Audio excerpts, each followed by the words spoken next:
Going live. We're live. We're actually on 10 different platforms as of today. 1, 2, 3, 4, 5, 6, 7, 8, 9, 10. Yeah, we're on 10. So that's cool. And we're gonna add 1, 2, 3, 4, 5. Wait, 1, 2, 4. We're gonna add 3 more, so we'll have 13. 13, 14, or 15. Be right back. We'll be right back. Minute 19 seconds.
Yeah, so we have a new sponsor.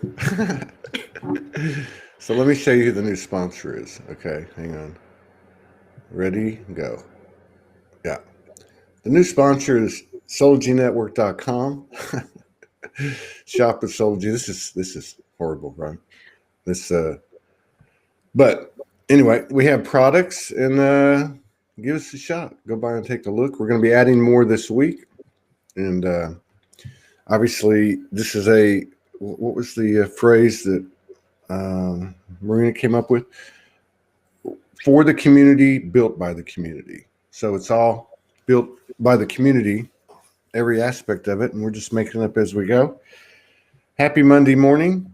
It seems like from our pre-show conversation that there's something happening. What did it come in last night? Come in yesterday, or what? Who's got the intel on that? You want to come in like a wrecking ball. Did it really? I mean, we haven't discussed it. I just got out of bed like 6 minutes ago. You know, I was doing the TLC for myself. You know, just hanging out. So, Melissa, you alluded to something. Came in like a wrecking ball. When did it come in?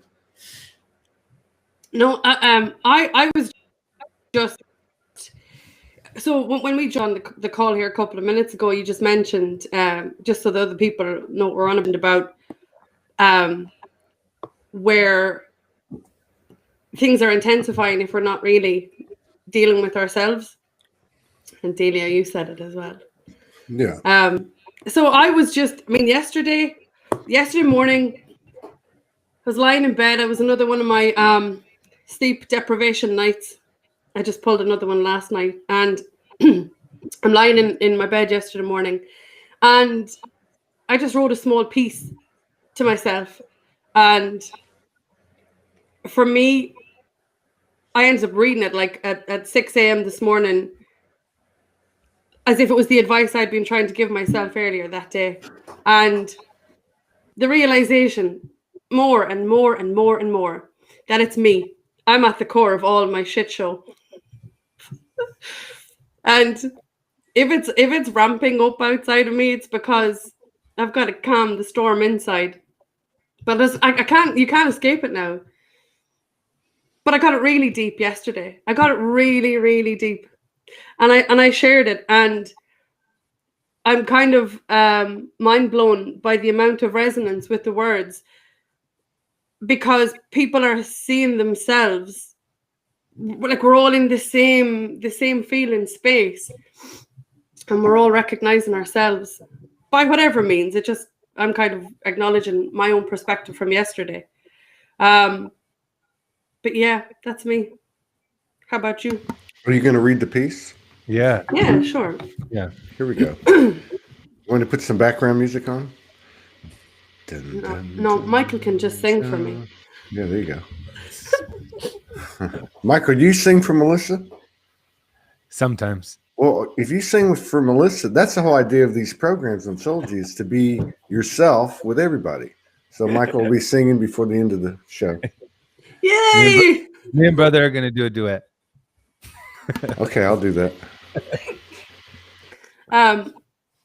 Okay, so I wrote, and every time I wrote the word you, I wrote it in capital letters to emphasize the message to myself.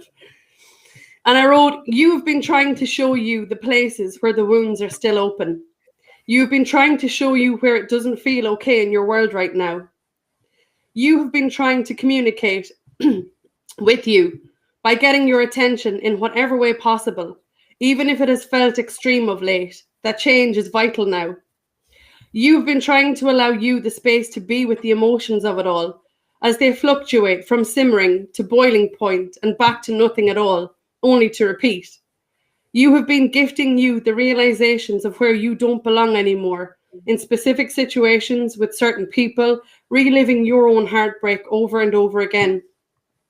You have been allowing your mind to take you to the depths of the unknown, stagnating your own growth and expansion, immobilized by the ghosts of your fears, shattering your hopes and dreams into oblivion as you try frantically to recover the pieces.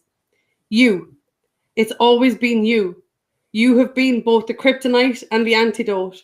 You have been both the poison and the remedy. You have been both the confusion and the clarity that you have been searching for all along. Be still and know.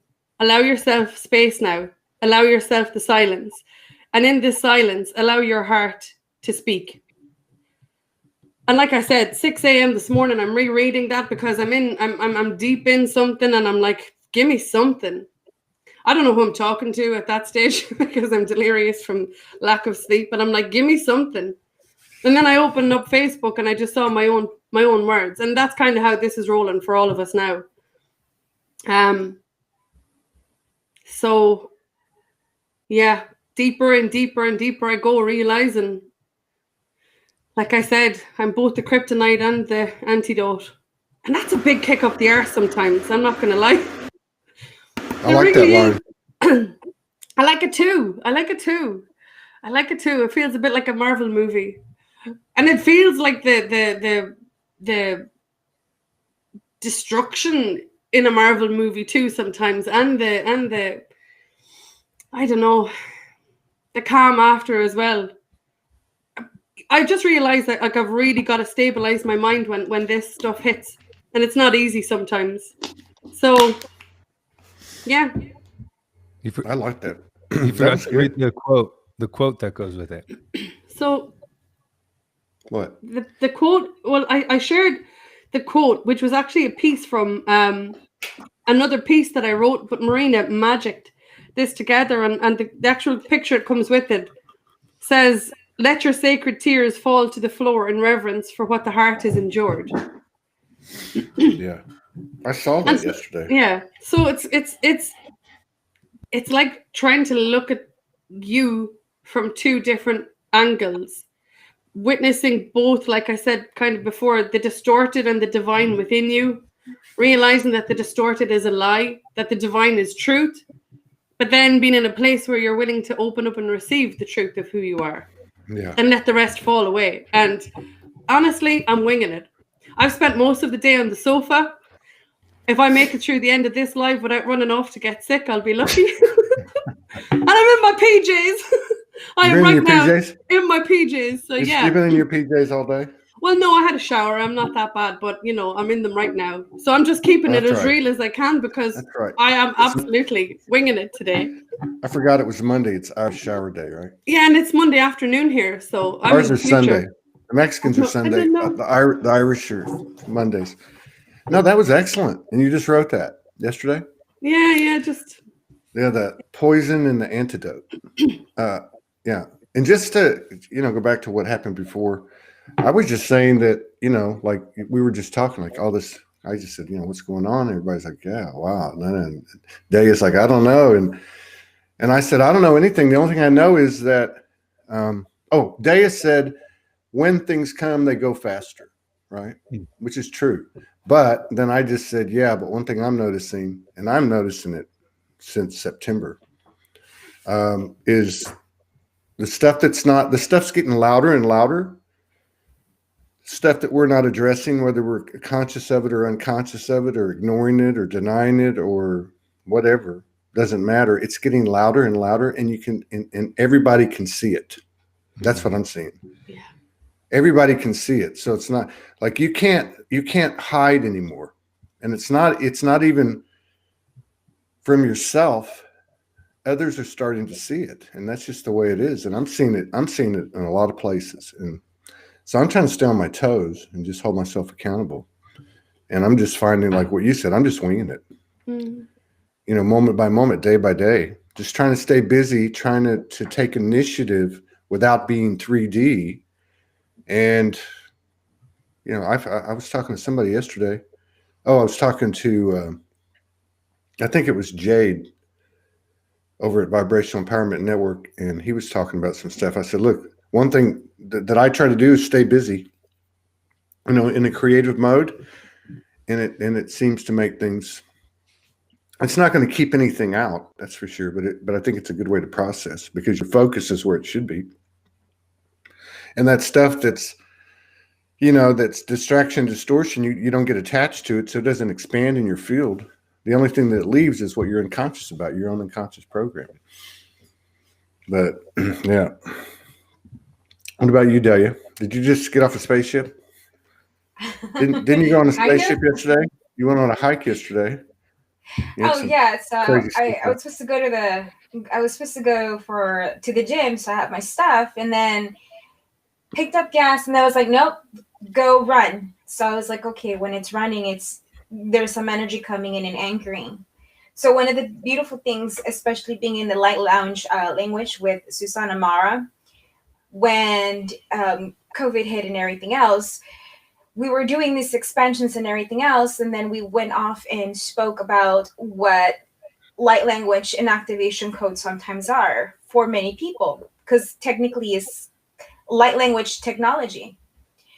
Because she showed me a code and I was like, I've seen that. So when I go run, there's activation code vibration just starts to emanate, and then it go into a process. So that's like my meditation in a way to kind of get focused, because breathing is hard. You don't really do chatter in the brain when you're busy breathing.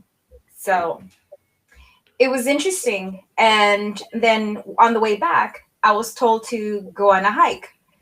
So I was like, okay, whatever. I don't even question anymore. I just do it. And it was a really high hill, so where it's at. So when I finally got to the top, I was treated with an activation there was a young man playing guitar and singing. And it was very beautiful. I was like, oh my God, I'm just going to stand, hold presence, and just enjoy the activation of it. And it was very beautiful. So the entire time, though, I was getting information, and it was like flipping through a channel. And it started going with, I think this is also from their guest that was on, was that Marie Bachelor? Yeah. I was getting collective stuff. And I even said, what the fuck why am I getting this shit? It's not helping me, my person. And I told my team, I was like, change the channel. I don't need to be listening to this. It's not in my field necessarily. Great that it's there. Change the focus. And then it changed, and it brought some activation towards informations about Uluru. And I was like, why is Uluru coming up? So it was one thing after another, but I get the understanding of everything that was going on. But and it was just loud. A lot of stuff was coming in. So, man, like it was just like flipping the TV channel, the flicker. It was just nonstop. Yeah. That was yesterday? And Melissa did her Yeah. poem yesterday. What'd you do yesterday, Michael? Lay in bed, eat tacos. Yeah. No, he actually joined. He actually joined activation, light language activation, because I was on it, and then he jumped on. Then I jumped off because we had a call, and then So I saw it. I was like, wow. Was that a public? What the hell? It sounded like Yeah, it was. One diamond heart. Oh, one diamond heart. Yeah, okay. they put. I thought they you put said Santa Mara. Okay, so one diamond heart is Andy, Alina, and Rory, right? Mhm. Yeah. Okay, and so they did a. What did they do? A light language, kind of like a open mic spoken word thing. Yeah, it was an open mic, and it was really cool because I think I spent the last few days just integrating my experience with Rory on. He was on the Word Friday. Yeah, that was powerful. That was powerful. It was. What I'm starting to witness just in my own experience is, I was telling Morgan that night. I talked to her after Rory and I had our conversation, and now it's like having experiences where you're truly seeing yourself so deeply in the other. That right. So for me, when I was journeying with Rory in that conversation, when he was speaking about losing his voice, finding his voice, the pain, the heartache, the fear of never anchoring his voice into the world, like it was just felt like an echo of my own experience. Yeah. And then feeling his energy, feeling his power, feeling what he found. So that's why I felt like immediately like there was this dance of activating him, him activating me, him holding space while I went into like a purification because his light found something in me that needed balance. And then like him anchoring his voice and me bringing space and light. So it was just like this. It was really something that I haven't really experienced that fully.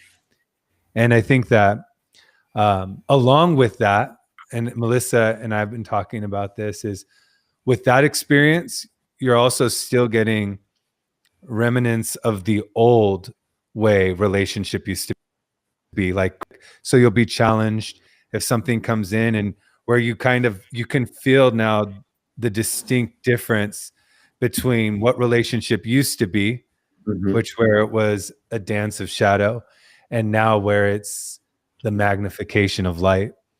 So I think it was a great experience. And then also speaking to what you talked about earlier, I kind of feel the same way about myself, my journey.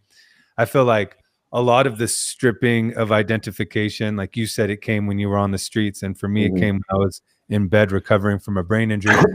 But I do see collectively a lot of people just really struggling with letting go. Yeah, that's right. And it is magnified right now. It is, yeah, and that's right, and I've noticed it, and I keep thinking about it for myself. I know this goes back to September, but I think it actually goes back to about July or maybe even June. I started to notice it, and I thought, why am I not going through this? Because I'm watching people do it, and you're right, it's about letting go, and that's scary, right? And so I guess I guess the way I designed it was to get all the hard shit over with first. So I was talking to someone the other day. We have a mutual friend, and they're very deeply embedded in their unconsciousness and their programming. And so the person I was talking to said, the best thing that could happen to our friend is that they lose everything. Yeah. So in that moment, I guess I remembered back to, that ongoing dialogue of, why isn't this all happening to me to the extent that I see it's happening to other people? It doesn't mean I'm better at all. It just means that there's a part of me that knows I went through it before.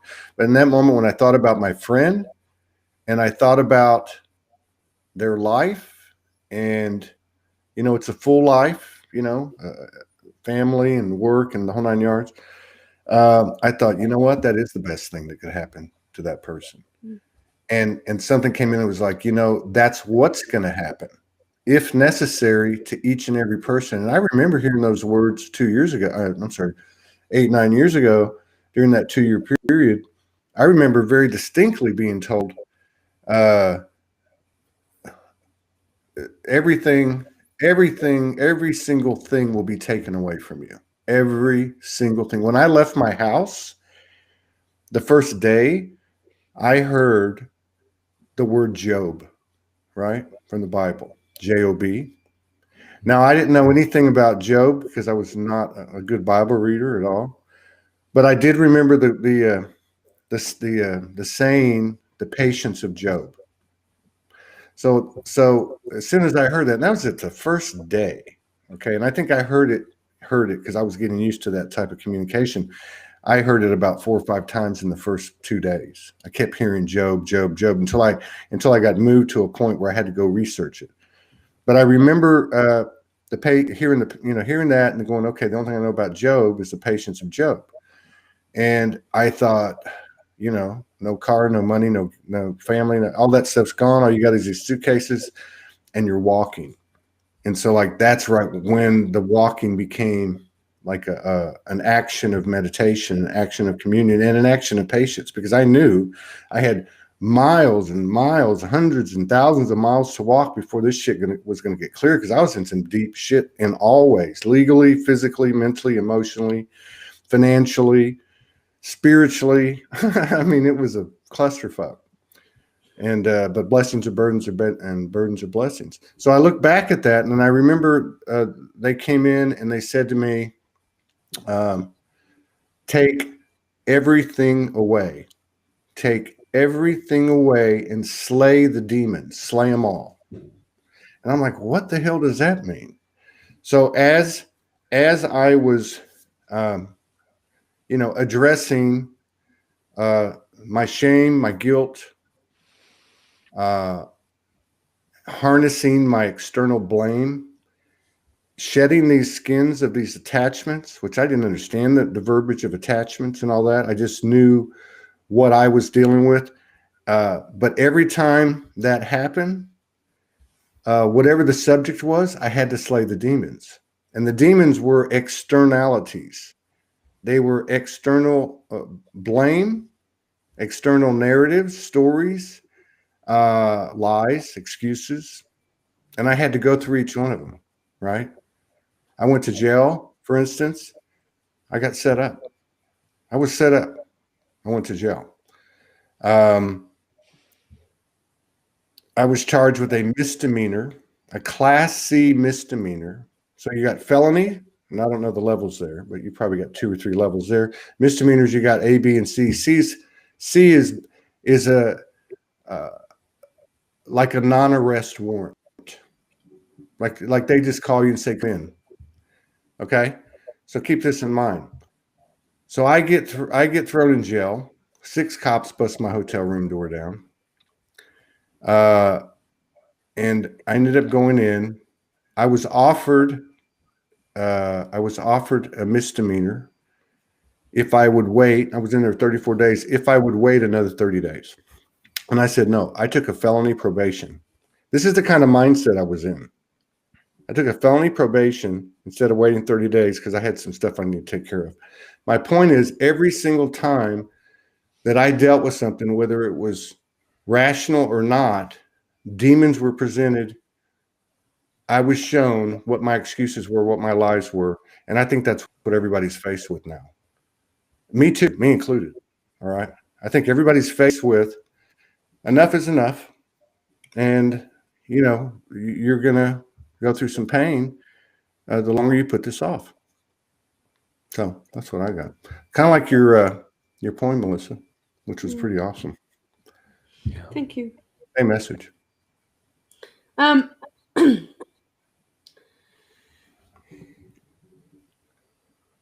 love what you said about,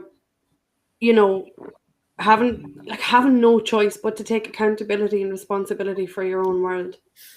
Because we've been doing it for our entire lives, looking outwards for everything, to fix ourselves, but it can't happen that way, and it just can't. you might have done the major work where everything fell away, you know, a couple of years back. But there's still aspects of our worlds, mine included right now. I didn't do it the way you did. I did it differently, but I still feel like I went through, you know, in particular, like a 6-month period where I lost everything. And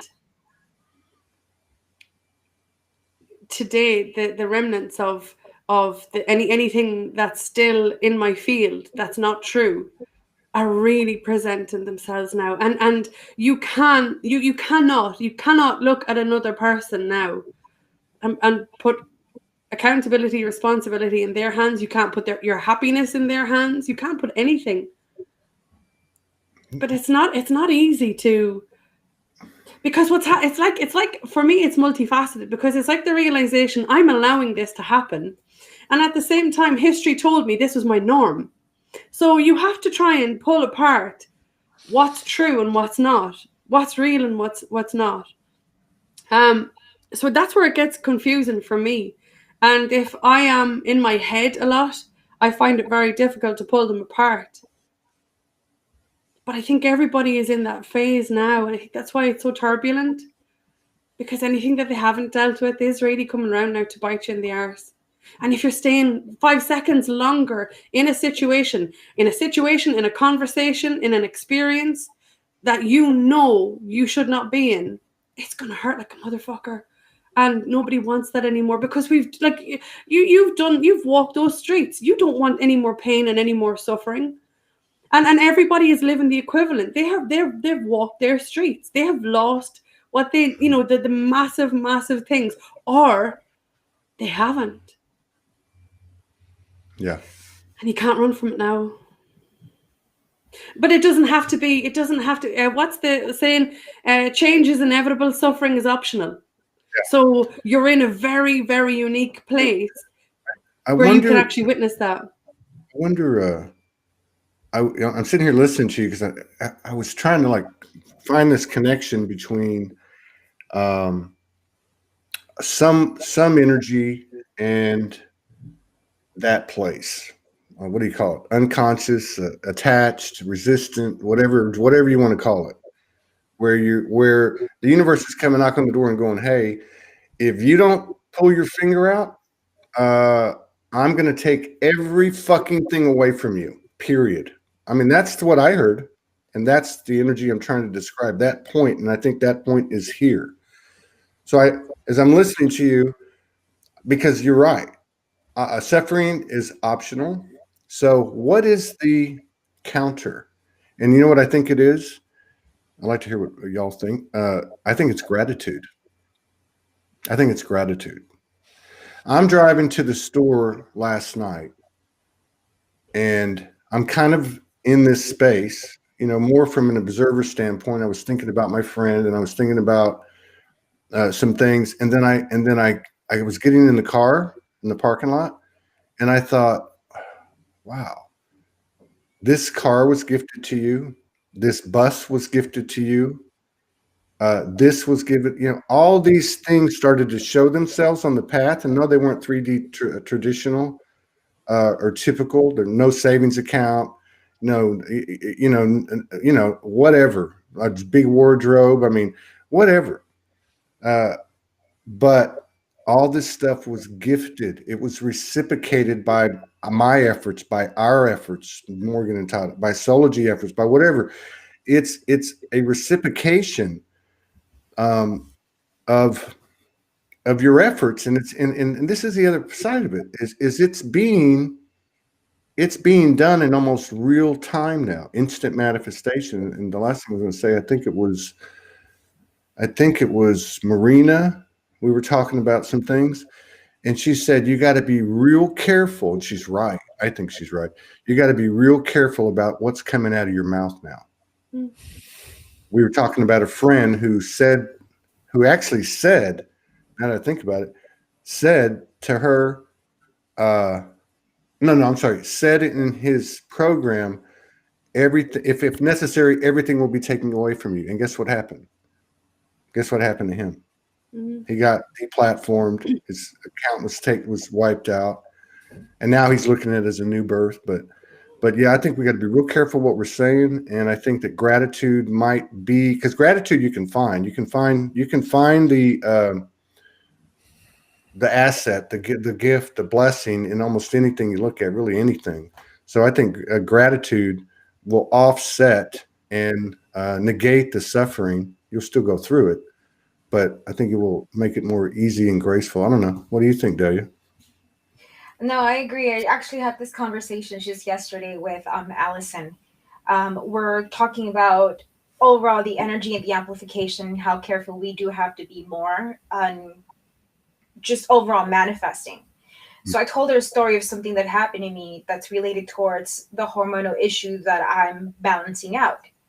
And uncovering that overall, finding the root of it and what was a trigger and everything else. And then bringing it full circle with, hey, you know what? I manifested my job. And when I was there, I manifested my next position. And when I was there, when I needed to, I manifested the circumstances of the new place I'm at.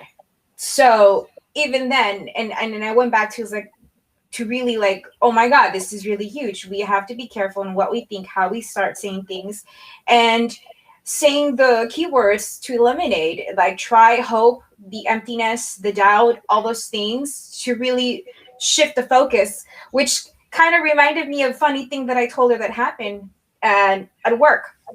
So we have new computer desk monitors that move up, down, and they're movable. And while I was checking out and I was getting ready to finish to go home, being the manager at the place, I was setting everything up, and then the screen completely just nothing was touched. The screen just completely rotated, like the windows. The whole program was sideways. And I was like, wait, somebody's hacking my computer. What's going on? I was going in freaky mode already, like, oh my God. And then I was doing that earlier. I had put some stuff away from in my car, and in there's a car that had 444. And I was like, okay, yeah, okay. And then I continued doing it. So then I finally realized after everything, since they're new monitors, I even had to twist around the entire monitor upwards to figure out how to change the orientation from where it was back to landscape, so I can finish checking out. And not until I got home and I was talking and saying things, and then I finally realized the joke and the angels were telling me, you have to switch your perspective. That whole entire scenario was orchestrated perfectly because you had to change your perspective. I didn't get the info, so they orchestrated something for me to understand it. And when I was talking to her, she told me the same thing. She's trying to take pictures of cute little squirrels, and she couldn't get them to look around and back at her. And then right off on the side of her, she ends up seeing a beautiful bird, which she took a picture and shared, of a blue jay in mid-flight, which was beautiful. So she's like, oh, they're telling me change my perspective. And I was like, it's funny that you say that, because it kind of reminded me of the entire story. So really is not only what we're learning to manifest, it's also changing our perspective. Like I said, when I was going out on a hike and they're showing me a bunch of things, you're clicking through the flicker saying, hey, I don't want to listen to that. That's not in my field. Is it really relevant to my human at this moment? Collective stuff, yeah, it's there, but is it really relevant to my human? Change the channel. Yeah, that's a good one. To change your perspective, because that kind of takes the right, wrong, ethical, moral judgment out of it. Anything you look at, if it's not aligned, and I think we can, because you look at something and go, okay, that's such and such, or, judgmentally, that's such and such, or I'm such and such compared to that. That's not alignment, but change my perspective. That's a nicer way. That's a 5D way, right? That's more of a programmable way to just, I need to change my perspective about the election. I need to change my perspective about masks, because every time I go out, I start having conniption fits or whatever it is. I need to change my perspective because so-and-so did this to me or so-and-so did that to me. I can carry that with me and say, they did that to me. I'm not going to like them.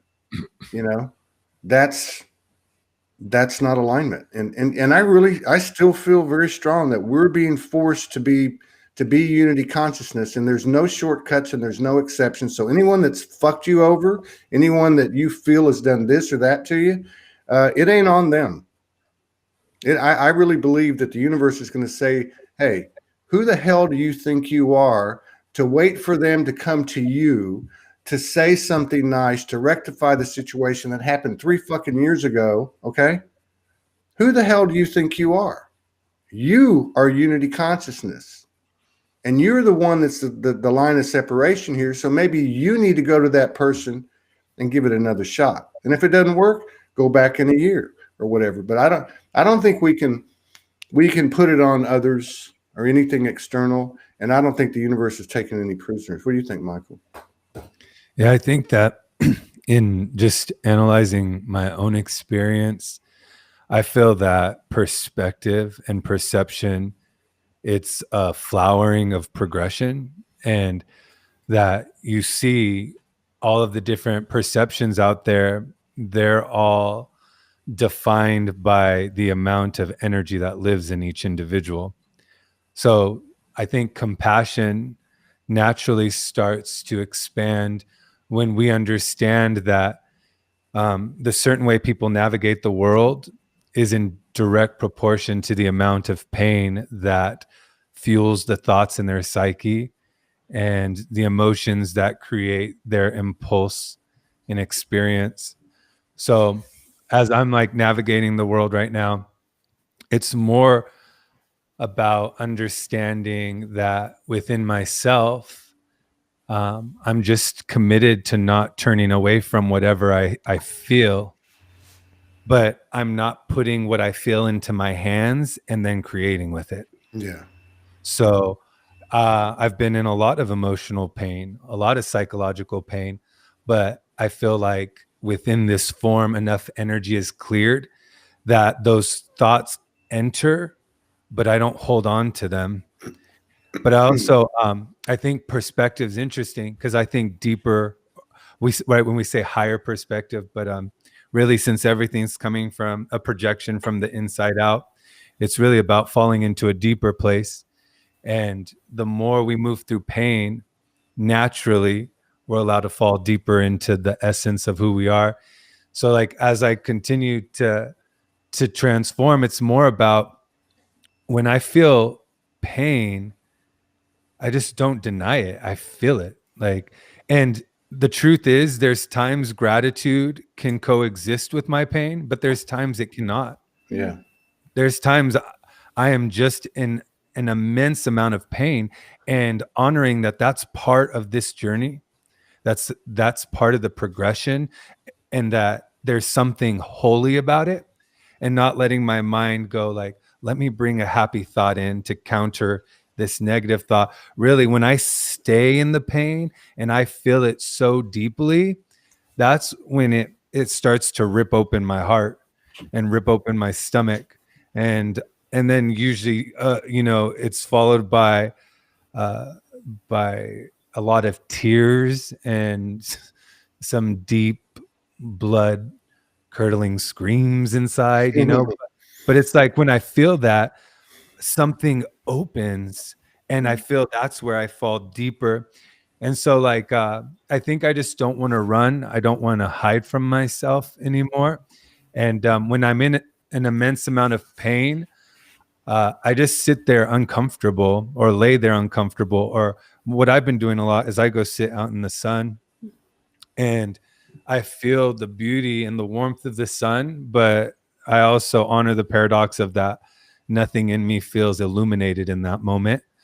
But I know that as soon as I move through this passage, I'm going to access more of my eternal power. And then usually that's followed by a poem, and then people come in synchronistically. I mean, like, I feel like the more I honor my pain, I feel like the universe keeps surrounding me with people that mirror the love that's unlocking inside of me. So I feel like that journey becomes a little bit more sustainable or doable. I don't know. Yeah. No, I get that. And Okay, so you have like these, I don't know if these are programs or original trauma wounds. I guess it really doesn't matter.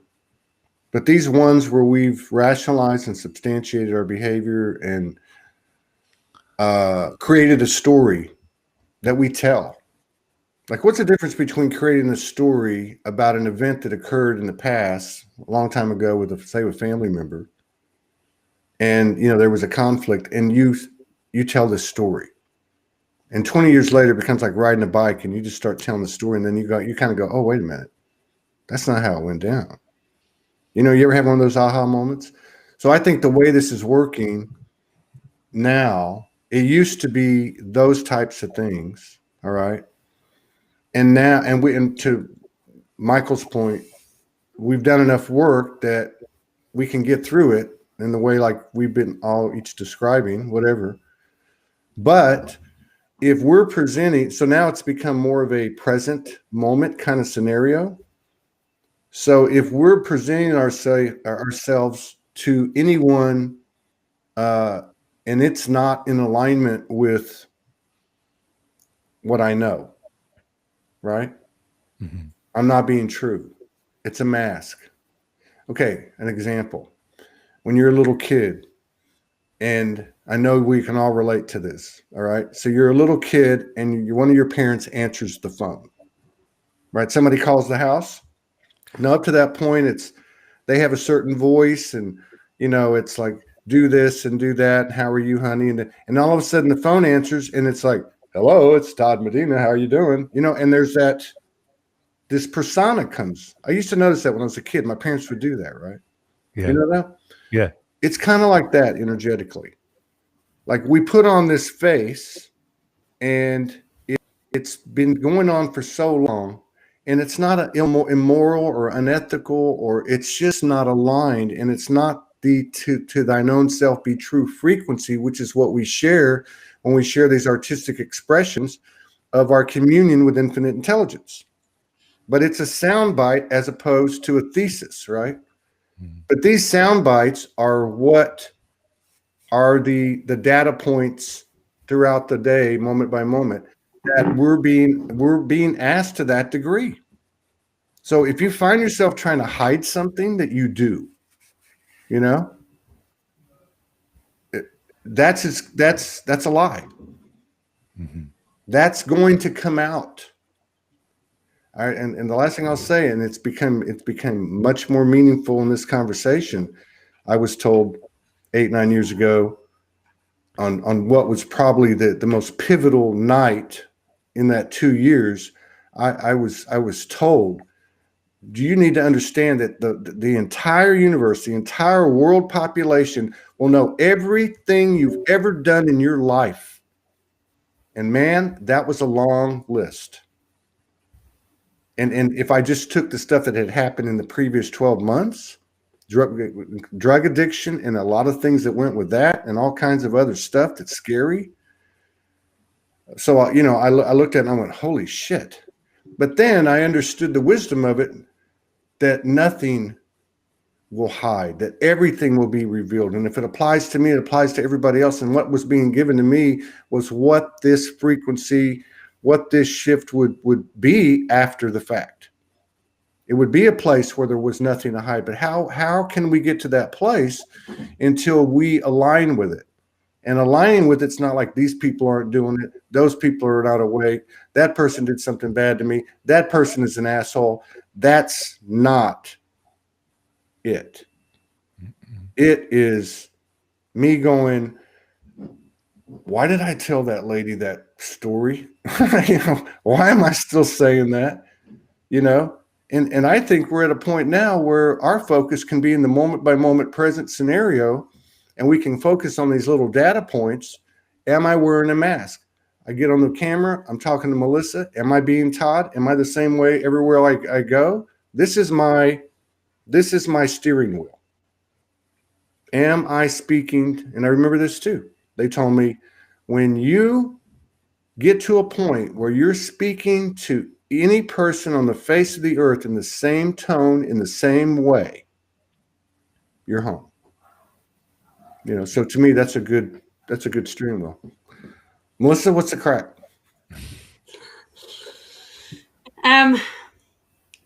I loved the way that whole conversation just went. I just want to jump back to two things if I can. Yeah. One is that we talked at the very beginning about anything that wasn't congruent with who we are or in alignment or whatever it might be will be taken down and away from us. And I saw in the comments, I think it was Morgan that put it up about the flip side of that, which is when we have gone through what we have gone through, let fall what needs to fall. And kind of bouncing this back over to what Michael said then about when we're in and witnessing our pain revisit and not running from it, that as opposed to the place where a person has to lose everything, there's also a flip side where they have to surrender. And I think with that gratitude that you guys both addressed, there's also the scenario, and I find myself in this like right now, where I am grateful beyond words for the experiences that I have encountered in my story to date. So grateful. And at the same time, I have to have the discernment within myself to not let it get to the point where my entire world has to be taken down by the throat in order for me to experience the freedom of myself.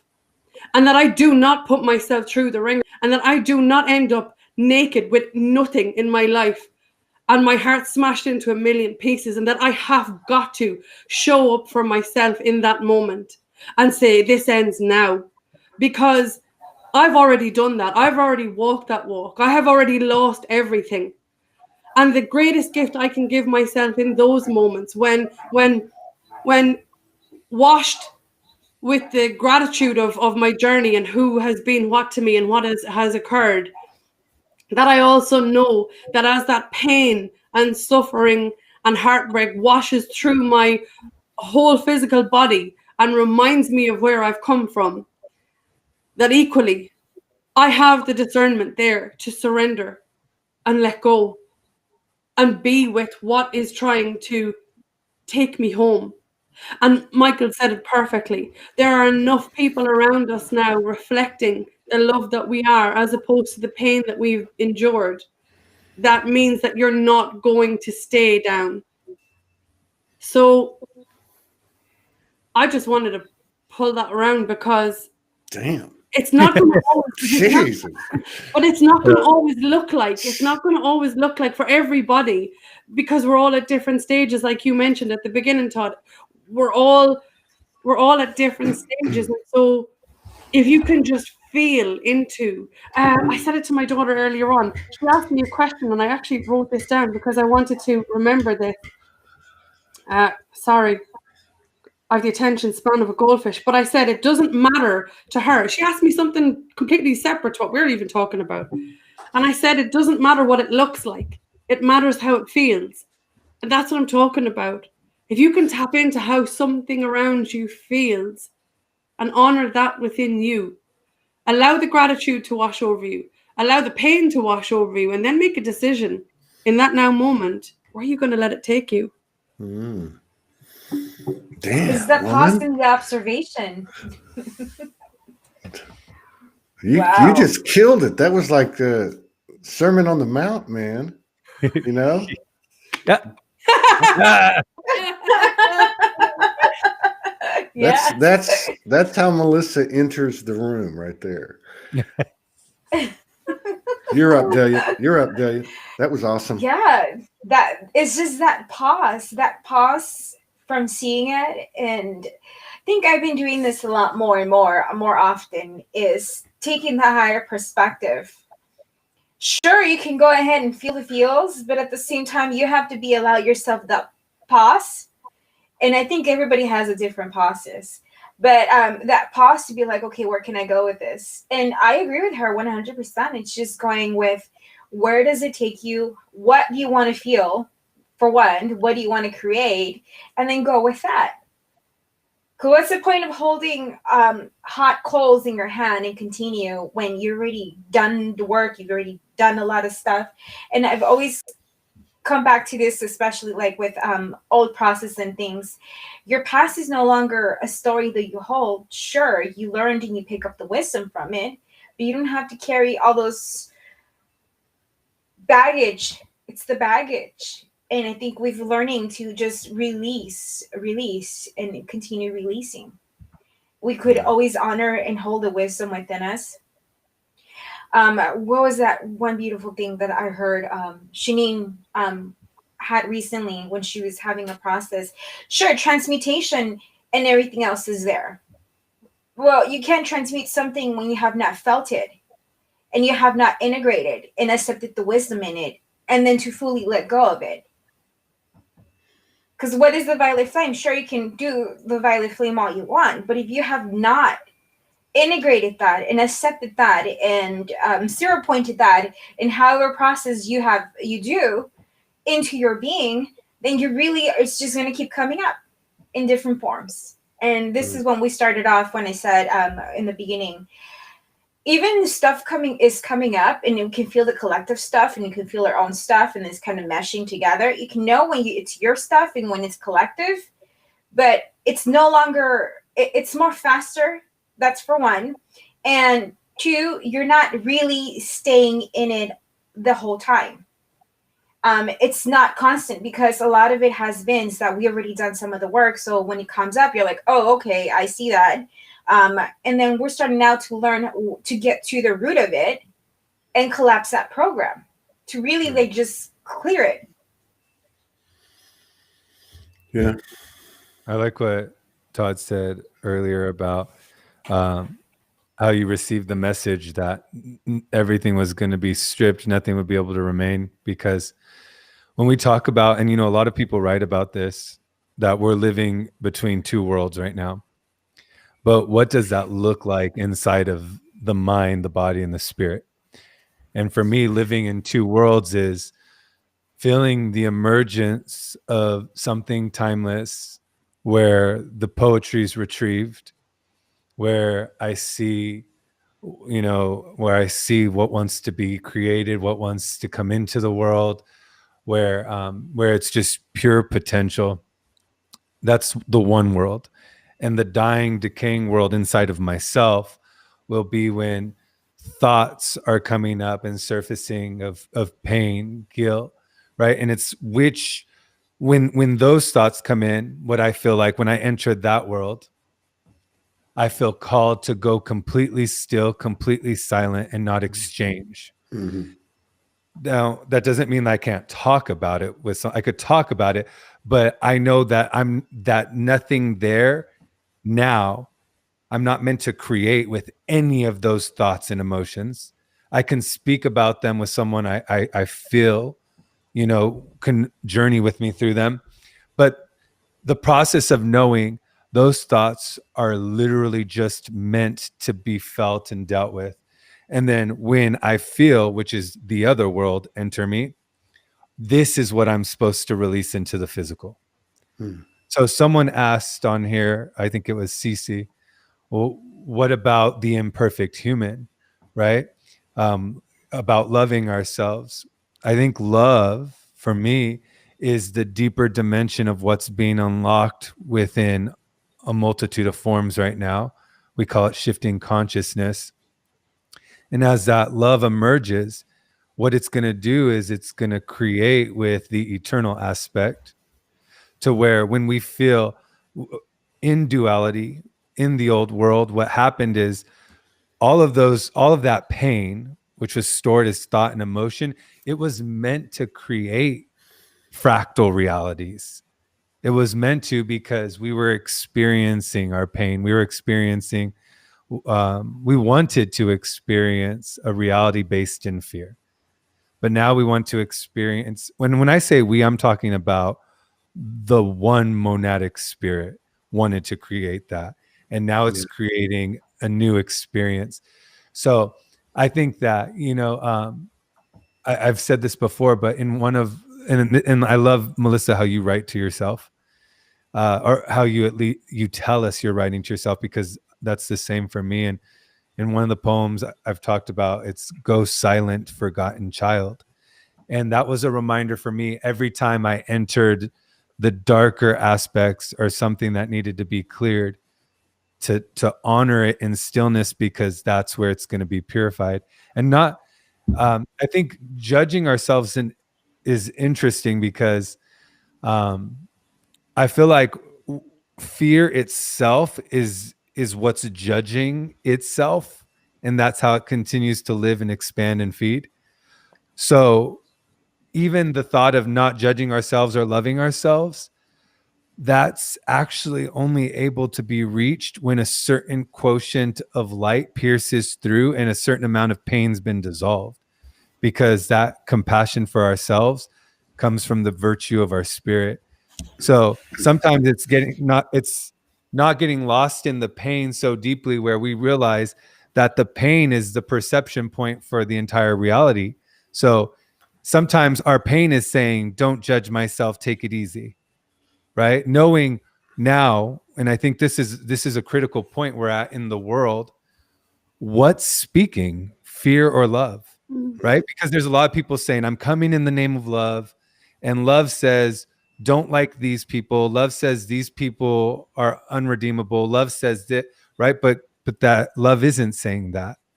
So I think just as far as the inner and outer world goes, it's starting to understand within ourselves first, what voice is speaking and creating the thoughts. What voice is speaking and creating?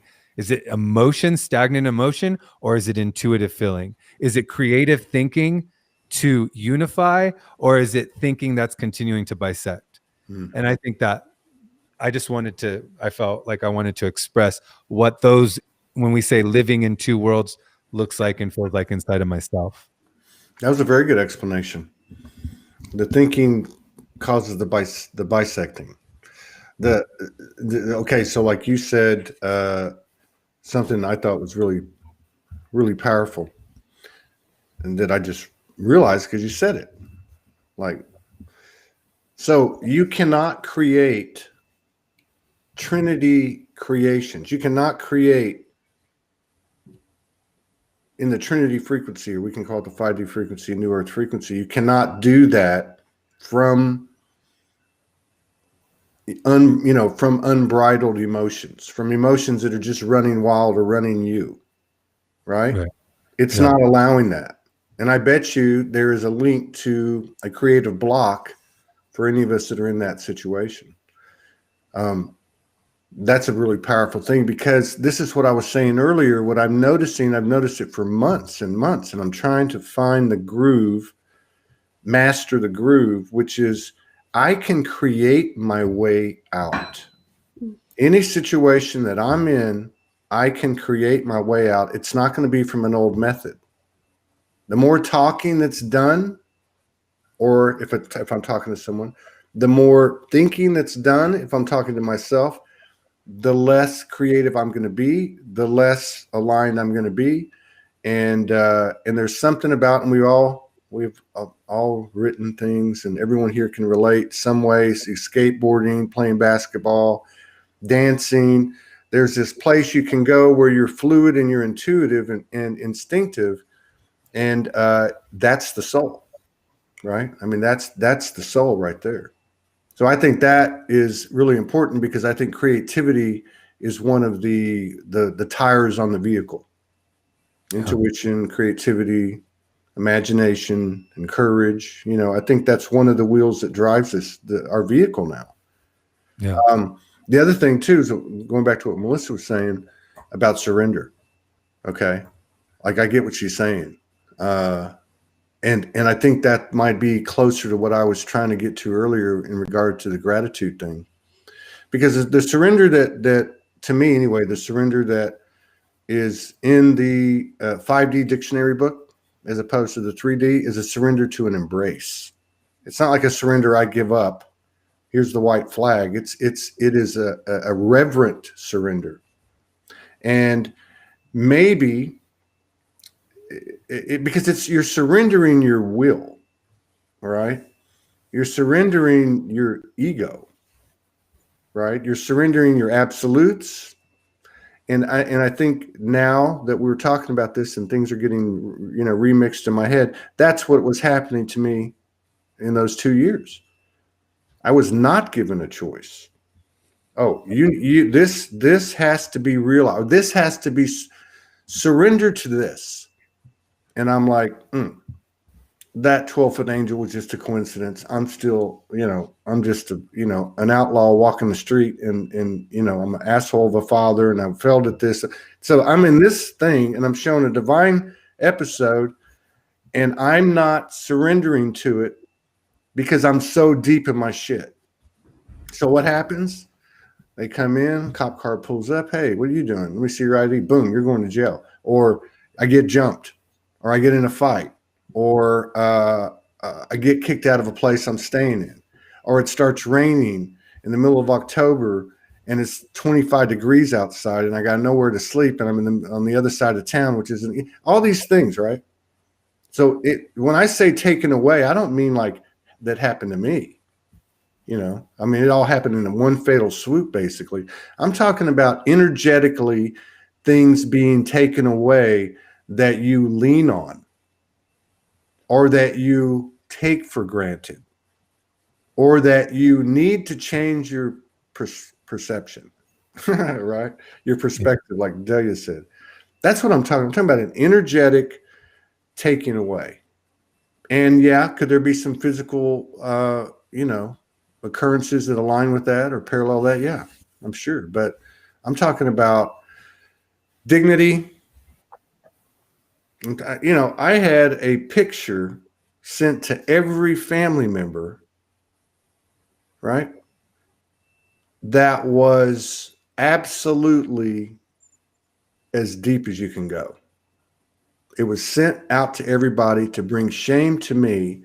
And I had to swallow it like this big fucking horse pill I'm about to take. I didn't even have a chance to react. I had to accept in a moment that 35, 40 Mexicans all over Texas, they're my family, got a picture of me in a very uncompromising situation that, what are you going to do? Right? Now, in that moment, I had a choice that I could start to tell a story. Or I could say, you know what? I'm addicted to drugs. I'm in a bad way. My R is full of holes. I'm fucked. And you know what? I fucking did it. Okay? Your friends, what is that old saying? Your friends, your family don't need to hear the story. Because the ones that aren't really your friends, they're not going to believe you anyway. And the ones that are love you anyway. So that, taken away is reputation, dignity, freedom. We're talking energy here. Think about how you feel about yourself when it comes to not shame, embarrassment. What are you hiding? Dignity. Self-assess yourself on dignity, Todd. Integrity. These are the things that I believe as time goes on, if you're going to go tell somebody how honorable you are, how dignified you are, how gracious you are, you're basically telling me, or I'm telling myself if I'm doing it, because I've done it so many times, I'm not clear there. I'm not clear there. Or if I was clear there, I'd be a walking fucking billboard that wouldn't have to say a goddamn thing. Everyone's going to read it and go, wow. Okay? I don't think you got to say a word. And if you are saying it, then that's a big indicator. And I think one of the things that we can point to, of the many things that are expanding, is our ability of self-perception, self-introspection, and detection. Yeah. Being able to say, oh, my higher self, I'm watching this one going, oh, That's got to change now. You know, instead of the human who's equal, human is a hero, being dominant and saying, no, we're not going to look at that right now. No, that's that person. It's not me. You know, we've been given a truth serum. That's what we've been given. And there was a post real quick that I found that was, I think I have it here. Let me see if this is it. No, that's not it. Oh, here it is. Okay. So the authentic self is the soul made visible. Okay. So all these masks and all these narratives and these stories and the excuses and these lies and the external blame and damnation and condemnation, all of that is shrouding the soul.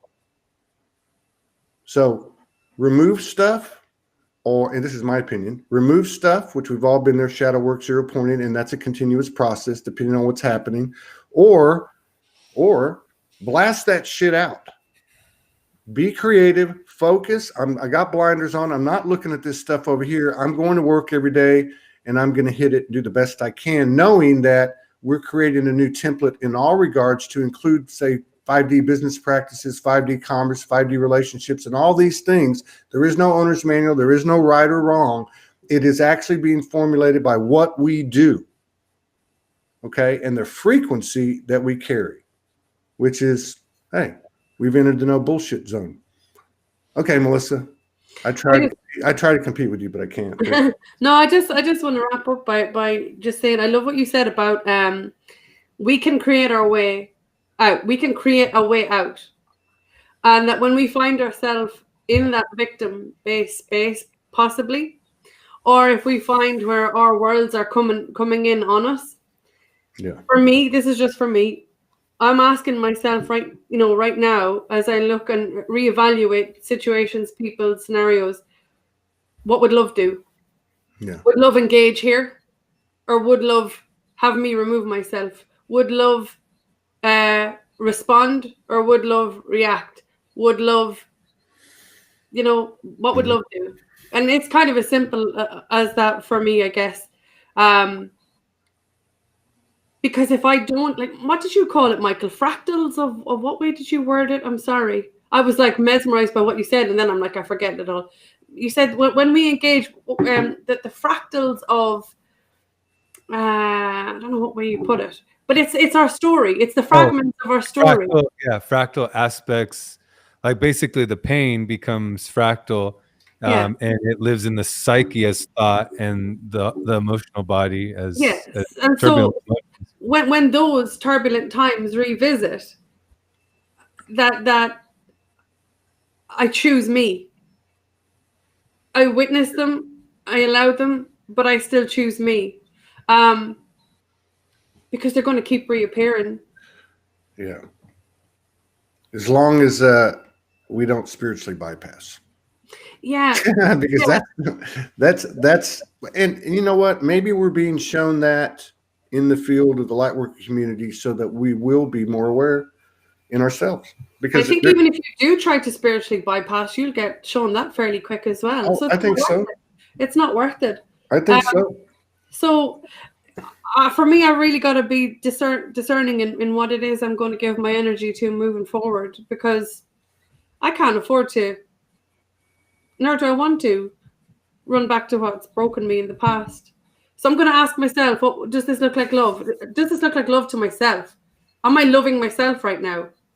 Would love say this? No. Then don't say that, Melissa. It's a bit like that. Yeah, but that's me. Right on about that. Yeah, I really agree with you exactly with that, especially asking yourself what brings you joy, what is it really loving every part of your being. And I realized that part too, just recent. So I grew up in a dense energy home. So every day there was density, and then moving and shifting to another thing. It was lighter, but it was still dense. Then I told Todd, I was like, oh my God, I'm actually waking up feeling a lot lighter, not realizing anything else. that in the past it was density, and choosing something in the higher vibration because you want to aim higher, you want to dial up, and you want to continue in overall in the work that you've done to honor yourself and your creativity and everything else, to be in a creative open space. Is it going to honor me? Is it going to be loving in the space that I'm doing? Is it going to be helpful in creation? And that also comes with collaborations with people. I mean, we feel it all the time if the energy isn't right, and we're like, hey, you know what, I think it's not going to work out. Oh my God, Melissa just got glitchy. She brought so much energy and she just became glitchy. So it really is also that creation in that spot of where am I coming, how am I creating, and where am I creating from? To really go deep dive and flower away and expand further into things of the unknown. To really expand. I would have not even thought I would ever be something like this ever in my life. So it's interesting in the expansion, but the feeling and the calling of the spirit too, because we're also very highly intuitive when we're feeling spirit pushing us forward. Mm-hmm. To really, how Todd said, you know, it's surrender. But when he said it, I got the image of the human falling into this fluffy pink cloud of basically surrendering to the love. So surrendering to the creativity, surrender to what everything is in faith and trust, with full faith and trust, to really move forward and create everything for yourself as co-creator, and as well as the energies that are there for you. It's all lining up. And as we're shedding away certain energies, the new energies that are coming and staying are full in support. And just like you guys here in the entire SOULOGY community, it's just been, I'm here, I'm holding space. It's also been, I understand, and it's the creation of that vibration that we're creating, that it's becoming beautiful and it's unfolding. And where we're also spending more time in the energy and the connection with people, in creating with love and support for everybody. Open heart. Yeah. I read this today by Eckhart Tolle, and I wanted to read it and then speak to it a little bit. But it says, if her past were your past, her pain, your pain, her level of consciousness, your level of consciousness, you would think and act exactly as she does. With this realization comes forgiveness, compassion, and peace. The ego doesn't like to hear this, because if it cannot be reactive and righteous anymore, it will lose strength. When you receive whoever comes into the space of now as a noble guest, when you allow each person to be as they are, they begin to change. When I read that today, first I think that that's a matter of when a certain amount of inner work has been done, the spirit starts to emerge, and it will create from a different place than the fear that was stuck inside of us creates. But just speaking to my own experiences, what I've noticed is, like, in the past, like, I used to have kind of like an inner dialogue, and even a couple of ground principles I made for myself, like, where if you were good to me, I would give you all of me. Mm-hmm. But if you did me wrong, I felt very justified in however I responded to you.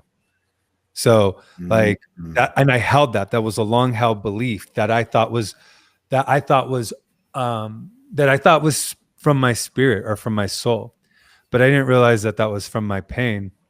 And what's shifting is I've had a couple of recent experiences with a friend and a couple of family members where the experience was uncomfortable energetically, and it didn't feel good, like the transmission of the experience. But after I processed it, there was nothing in me that wanted to hold on to the experience. Like, and usually what holds on to it is the pain that's already stored.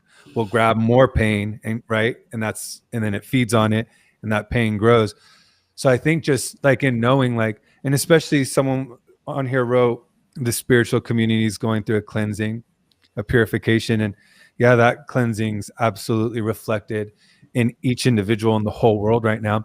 But what I think we should all, if we're able to, what we should be committed to is asking ourselves, what do we think and feel when a certain face comes to the mind's eye, or if someone says a certain name, whether it's a family, a friend. If you feel a charge, therein lies your work. So if someone says, someone's right, I feel that hopefully soon the entire spiritual community will come together like the world, because now it's time to show through action what it looks like. It's time to be it. Yeah. It's time to show that love is really unconditional. Now, that doesn't mean that if someone's not in vibrational resonance, obviously there's laws and those two energies can't exchange. And that's becoming more evident, right? If you are completely taken and conditioned by fear and vibrating there, and if someone else is vibrating at love or closer to love, the two bodies actually can't coexist anymore, because the body's mutating. Yeah. So the old form was created with the Kundalini inverted, going down, right? Living in the lower centers. We used to experience a world where we were created to absorb and suppress, because we wanted to continue to recycle energy and have a very specific experience where we were creating with pain and experiencing pain from outside. And then polarity comes in order to bring awareness and anchor the witness, right? Depending on where each form was. Yeah. But now as love starts to move back into the world, what's happening is that without judgment, there's certain energies that aren't able to coexist, because the human is literally evolving so it can store and house the eternal. So there are times we're not going to be able to coexist, but even if, within each other's fields, but even then, what's shifted dramatically is there's no judgment in that. And there is no hierarchy. It's not looking at a form and going, oh, that form's denser, I'm vibrating faster and deeper. That's literally coming from internal pain, dialoguing and masking itself as spirit. It's literally just knowing that physically there's going to be a reaction. And as we become light, we're self-sustained by the light of our spirit. And our bodies are like feeling like batteries. I keep talking about this. And so when we're around denser energy, we'll just, and there's another really beautiful quantifiable metric to experience what's going on. Are we birthing what we're saying and what we're creating from a still point, or are we creating from our minds? Do you feel the essence of the pause, which is something that I think came through with Rory in our conversation? I think there was such an honoring of silence throughout that conversation, which I think is really the birth of the new and what we're all going to experience. But I think for myself, it's just analyzing. Find the charge. If someone says something and you feel charged, find it and honor it and see it. It doesn't make you less spiritual, right? I think we all need to stay committed to our liberation. And if we're truly committed to our liberation, say like, I'm still moving through the purgatorial state. I'm still embodying the light of my spirit. There's times that I have a thought come in or an emotion that comes in and they take me. Yeah. And they take me to a deep place. And the last thing I'll say about that is also I've been reading a lot. Like when I read or I hear people, I think that it's really important to note the progression of the eradication of thought and pain is as it unfolds, and we talk about the accelerated pace as light expands in the body, it's almost like putting our thoughts on fast forward and our emotions on fast forward. So in the old paradigm, when we were experiencing our thoughts and our pain and we were creating with it, it was slower, it was dense. So we were creating really slow, right? Fear moves slow, it's dense, it's stuck in time. But as we vibrate faster and these stagnant energies are being eradicated, when we're moving through a purification state, it literally will feel like your thoughts are moving 100 miles per minute. Yeah. And I think people get scared and they go, I'm not getting better. I meditated, I saged, and I'm not getting better. Like, oh my God, right? But that's actually literally the progression. As light expands, thoughts are moving faster. If they're moving faster and the emotions are moving faster, it's because they're moving into the vacuum of the void. That's how it works. So it would almost be like, if you could just honor, this is okay, this is normal, this means I'm unlocking more light, or more light's being unlocked within me. If you can honor that, it would almost be like if a pregnant woman said, like, I'm having a baby, this is beautiful, I'm bringing light, there should be no pain. You know, this is painful, it's meant to be painful, it's meant to be uncomfortable. And even as light expands, it's still uncomfortable. For me, and everyone's different, but for me, as I've been clearing like substantially, and where I've been able to witness it for 8 years, some of my most painful purges have been as of recent, because it's actually locating what's been suppressed and what's even deeper. So now I know what's happening and I'm not projecting, but the pain I'm in as it's clearing it feels insurmountable at times, but I know it's not. I know I'm feeling it so deeply because it's being removed. So I would just say, stay in it. Feel it so deeply that you see the thoughts going by. And if you see the thoughts moving fast, that means you're starting to separate from the ego, because now you're seeing how fast your thoughts are moving rather than becoming the thought and then creating a reality with it. And I just think that that's important, because if you look at the collective right now, everyone, the first thought that comes to everyone's head, they're just spewing out like, you're dark, you're evil, this is the devil, blah, blah, blah, blah, right? Like just, and what they don't realize is we're all being purified, every single one of us. And not one human being on earth right now is being devalued by the creator, because everything is holy. And so I think just if you're being impulsive, or you're judging yourself or what's happening outside of you, you still haven't fully fallen into the witness, the seat of the witness, where you can see it a little more clearly. Yeah. Yeah. And that Eckhart Tolle sounded like Rumi. Yeah. Sounded like a Rumi piece. He's amazing. Yeah. I think we should take another go around here. I know Michael's going to sing. Go for it. Are you going to sing? I'm serious. You don't have to. Melissa already sang. Melissa didn't sing. She sang it on another show. Yeah. When? So, yeah. She's on no. She said no. She sings a really good Amy Winehouse. Do you really? Listen, this isn't about me. This is about Michael, and I'm not willing to take the spotlight off him. So sing. I know. For once, he's not getting away with it.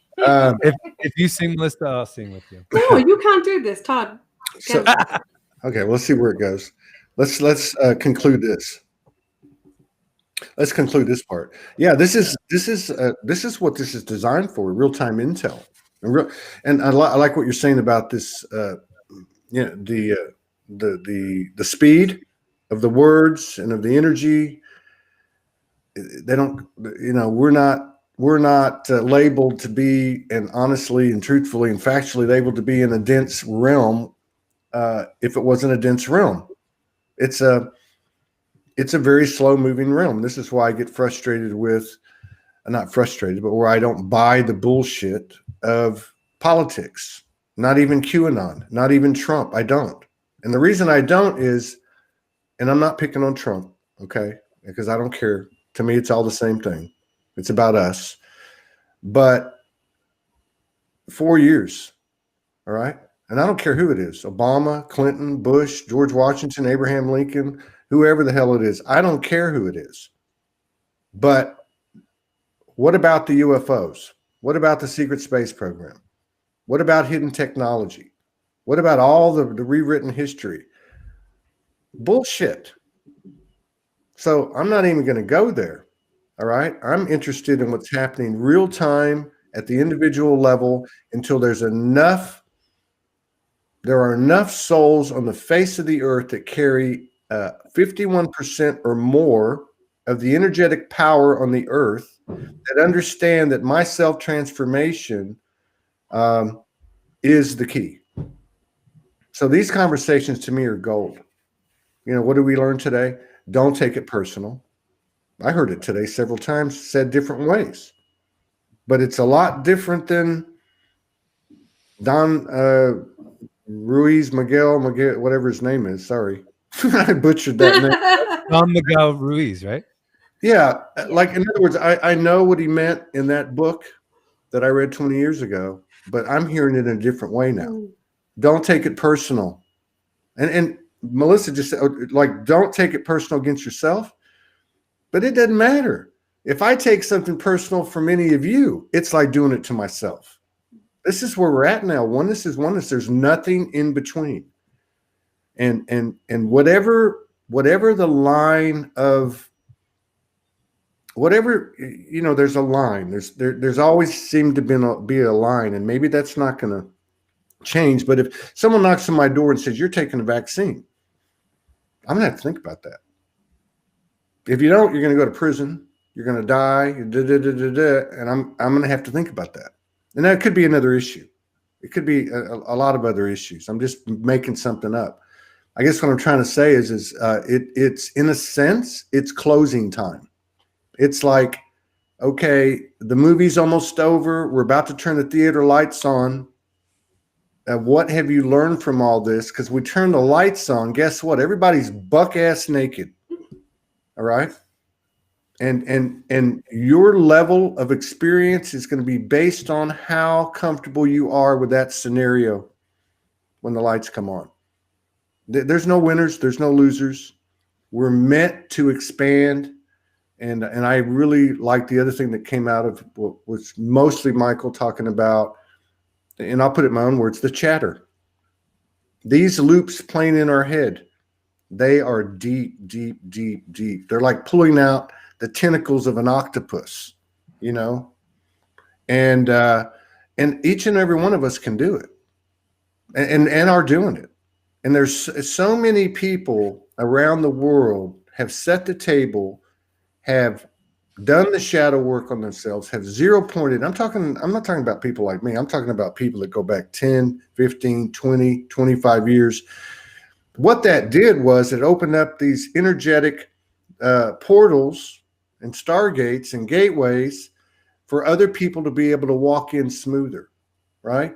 This is part of the reason that self-healing is becoming the boom. Self-empowerment is becoming the boom, and it's being effective for those who are willing to do it. So I remind myself today, ask for what you need.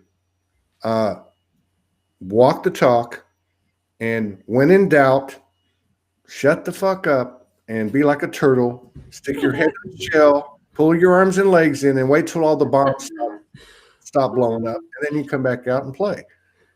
Anyway, that's my concluding statement. Melissa Dehan is on. For me, it is.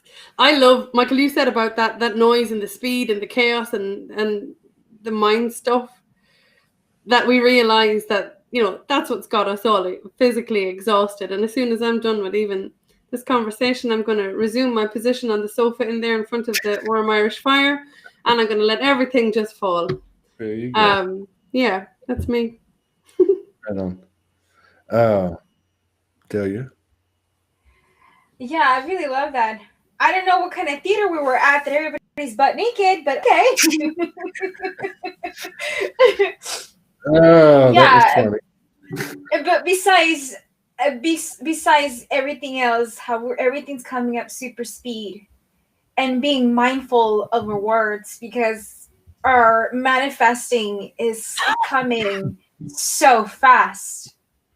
that even when you're in a space of not knowing, it's better. Like, I totally agree. Hold space for yourself and just feel it out. Do what you need to do, because words are becoming more powerful. Spoken word is 10 times more, especially when you are driven with emotion. And that's one of the biggest things that even in co-creation, the team has been telling. It's like, hey, co-creation happens with the emotion, with the word, with everything that's behind it, in the thought process, in the mental, in the mind, and then it's amplified out into the field. So it's being aware once again, and it's always that thing. This is when triggers come up or something comes up. It's always, I've been doing this now and more often, is asking myself, what is this teaching me? What is this bringing wisdom to? Why is this coming up? And just also accepting it as it's happening and letting everything else fall away. But I can just fully just going with trust and having full 100% faith that wherever you're going, whatever you're doing and processing in the work, it's already there and it's already finalized for you. All the support and all the energies are there. Yeah. And I think that Heather wrote on here, which I like all her comments. She really adds a lot of great stuff throughout all the shows. But she talked about having she has a deep compassion for President Trump. And I think that what we're moving towards inside of ourselves internally is compassion transcends, and it's compassion for everything. So it's compassion, like that Eckhart Tolle quote that I read at the bottom, where he says, whatever enters your field, meet it as a noble guest. So it's compassion for Biden, compassion for every human, like, right? Both of those humans are playing a role that goes far beyond our attachments, our beliefs. And we really are starting to move into a state where when the spirit emerges, the spirit literally is the essence of creation. So it's existence in the form. And the essence of creation loves everything it's created equally. And I think that as we move into the spirit, not only do we naturally invoke the power of the spirit, which is compassion for all things, equal compassion for all things, but we're also able to start accessing, like going back off of his other quote, that everything, right, is on a spectrum. Everything vibrates at a specific frequency, and everything's governed by that amount of energy and the laws that bind it. So I like what Todd says about politics, because I've been with him there for a while, is really what better archetype for duality than a two-party system? I mean, right? What is duality? It's two. It's splitting the power of the spirit and merging it, and you're sometimes the spirit's moving through and creating, and sometimes pain, and you don't know what's what because you get so lost in the pain as it grows. So I think moving out of everything, gracefully honoring everything as we see it right now in real time, dissolving before our very eyes, everything, not just in the United States, but everywhere, everything's dissolving, and honoring that Melissa, Todd, Dahlia, myself, Trump, Biden, Kamala, Pence, Eckhart Tolle, Jesus, every form that's ever entered this earth is a part of the universal dance, and it's creating in a way that thought and pain will never understand. But now that the emergence of the spirit is anchoring, the spirit itself understands this dance because it is the orchestrator. So I just think finding that inner compassion and watch it emerge for everything equally, because that's what it feels like. Yeah, that's good stuff today, man. This show is evolving nicely. And then back to the one last thing on the politics thing, because I want to just make it clear. It's look, they're all narratives. Everything is a narrative. Twin flame, fluffy love and light is a narrative. There's a difference between sacred union and twin flame in terms of what's happened to the definition of whatever the original intention was. I have no idea, but all I'm trying to say is these are narratives. I use politics as an example, Trump, QAnon, whoever it may be, because this is a thick realm, but the way where we're going is not. What we're transforming ourselves, so therefore the field itself is transforming that we share. So when somebody tells me it's going to take a while to do this, like why? Why is it going to take a while? Why is it 54 years later and we still don't have full disclosure on the JFK assassination? As far as I'm concerned, we have found what we're looking for. And we're looking for us. And until we embrace and actualize and hold ourselves to the level of what we are, which is expansion, gods and goddesses in the flesh. Okay? As long as we believe we're not, as long as I believe my bones are going to get brittle and my skin's going to dry up and I'm going to drop dead, then what the fuck are we doing? Right? You know, if that's the way it's going to be, then I'm going to go back to my old ways and I'm going to ball out and I'm going to drink, drug, smoke, fuck, cry, cuss, whatever. Because what the fuck? I don't think that the idea here is to wake up and become aware of what you are and just go la-di fucking da. I'm going to sit in a cave, no offense, and by a fire and just sit here and chill and permeate in that. I don't think that's what it is. I think what it is we become aware and then we start to kick ass and take names by creating. I am made in the image, and the image is what it is.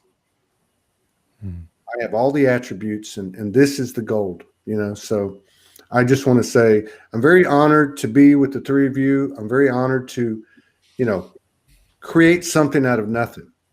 That's what the whole game is, right? Take what you got and work with that as the alchemic material for the transformation of your new creations. And this is the gold, right? We have the Powers of Love coming on in 15 minutes. We have, I believe, 2 more shows after that. And we might do a spontaneous show that will be very interesting and somewhat controversial with a friend of mine who I've been bugging for a long time, who's got some strong feelings. And we can have a discussion in terms respectfully with honor and reverence and love.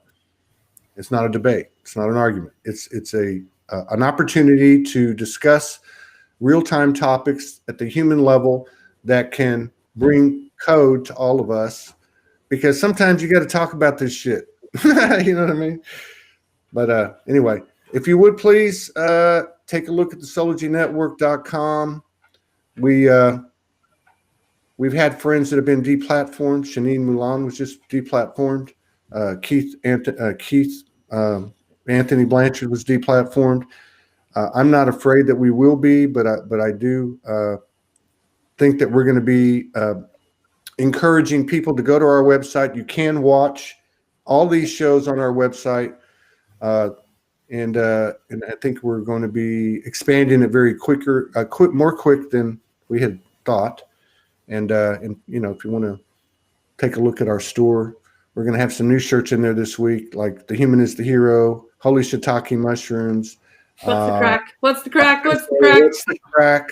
I am Soul. And Tree. Oh, yay! Yeah, we're going to get that on. Tree. Now, Michael, sing. We're going to wrap this up. Give us a belt of whatever you have. Yeah. I think Michael's going to have to take us out. But I think Marina and Morgan are going to work on that this week. We're going to put some more product out with different things on them, and then see how it goes. Michael, did you want to take us out with a song, or you want to dance, or what? No. It's coming soon. Oh, this has been worth it. The weeks of shit he's given me, this is just everything right now. Oh, I love it. Can I go and get popcorn? Brother's making my veins pop out. love it. What actually, I do want to say one thing, but it's not a song or poem. I saw a comment on here. I just wanted to speak to for 5 seconds. It's someone talked about the spiritual battle, and this is a kind of a story I hear out in the spiritual community about specifically, or just Trump, or just this person, or these people are fighting a spiritual battle. But one offering I have is that the micro and the macro are a mere reflection of the one, and there is a spiritual battle. And if you recognize that you are in that spiritual battle, as all of your demons are dying inside of you, as pain, as thought, and as emotion, then you'll see that that spiritual battle is being reflected everywhere. And it's actually one battle, because we live in everything. So that spiritual battle is being fought by each of us right now, the four of us and everyone watching and everyone on this planet. And there's not one person fighting it more than any other, because, well, paradoxically there is. It's the one fighting it inside of itself in every form. And that's it. Right on, man. Good concluding words. Great. Thank you all for showing up, and everybody else for showing up. We'll be back in 11 minutes. And thank you. See y'all next week. And Melissa, you back next week, or you off next week? I'm here. I'm tomorrow. Okay. Next Monday is my thing as well. What thing? The show The thing. thing. Oh, Thing. yeah, her show, her team. The thing. It's like the Italian mobster movie. Do you know who's your first guest, Melissa? I'm going to. Or is that surprise? That's going to be a big surprise. It's a surprise. Okay. Okay. Michael, who's your Friday guest? Yeah, who's your Friday guest? Surprises everywhere. Big surprise. Another big surprise. Oh yeah. It's coming. All right. Love it, All right. love it. Surprises. All right. We'll see y'all. Thank you. Take care. Love you. Bye-bye. Bye. See y'all.